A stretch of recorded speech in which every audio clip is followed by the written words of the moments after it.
L'application la plus connue de la blockchain, en fait, qui est finalement un protocole technologique de cryptographie, qui permet de sécuriser des transferts de valeur. La première application la plus connue du grand public, c'est le Bitcoin.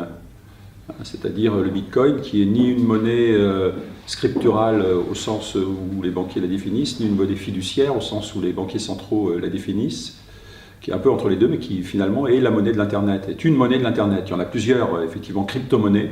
Une autre illustration applicative de la blockchain est celle, effectivement, sur le transfert de valeur entre des individus, personnes physiques ou personnes morales, basés sur ce qu'on appelle des smart contracts ou des contrats intelligents, c'est-à-dire des transferts qui vont avoir lieu que si un certain nombre de conditions sont réalisées. Un transfert, un héritage par exemple, qui traditionnellement va se faire auprès d'un notaire.